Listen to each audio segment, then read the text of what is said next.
안녕하십니까. 오늘은 많은 분들이 가장 궁금해하시는 요양원과 쥐약암보호센터의 수익에 대해서 말해보도록 하겠습니다.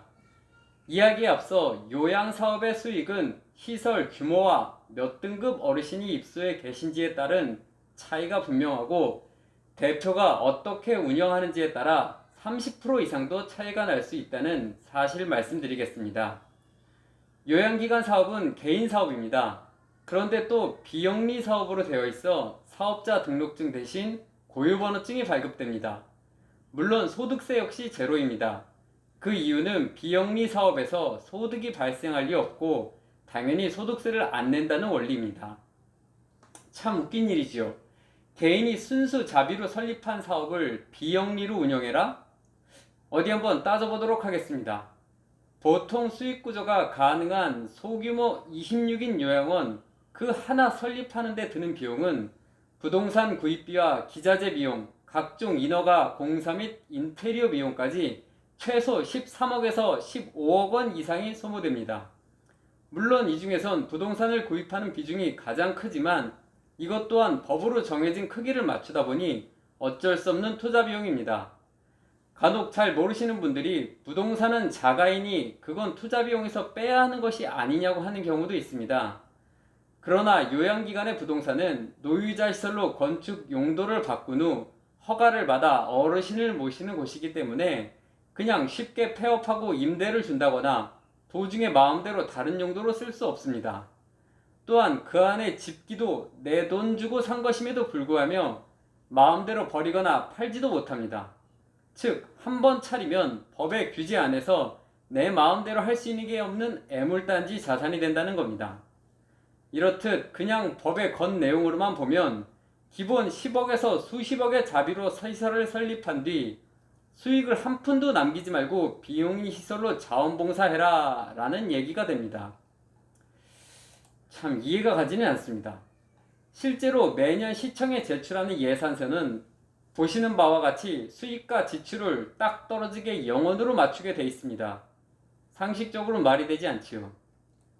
하지만 2018년 5월쯤 제대로 된 재무회계 규칙이 하나 나왔는데요. 그게 바로 기타 전출금입니다. 요양기관의 자산은 모두가 대표를 할지라도 마음대로 못하고 직원 급여도 인건비 비율에 맞춰 매월 줘야 한다. 그 대신 운영하고 남은 돈을 대표가 개인 수익으로 가져갈 수 있다라고 한 것입니다. 이게 바로 회계 항목상 기타 전출금입니다. 즉 수익금이 되지요.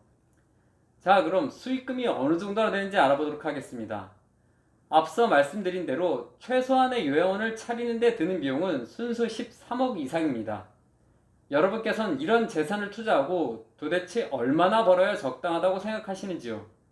참고로 이 직업은 정확히 3D 업종에 해당합니다.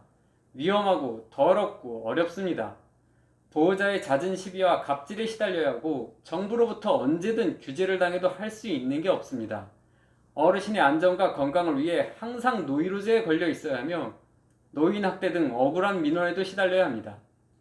또한 입소자 3분의 2가 찰 때까진 계속 적자를 유지하며 매월 수천만 원의 사비를 들여 유지해야 합니다. 자, 여러분, 수십억을 들여 과연 몇 퍼센트나 벌어야 맞는 직업이라 여기십니까?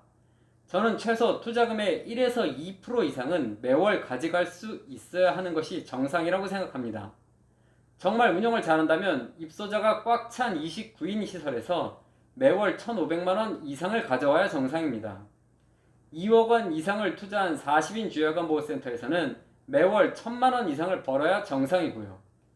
투자 대비 수익이 높다고요? 추정 60분에 나온 것처럼 황금알을 낳는 사업이라고요? 천만에요. 저는 당당히 말하고 싶습니다. 이 정도도 못 벌 거면 안 하고 맙니다.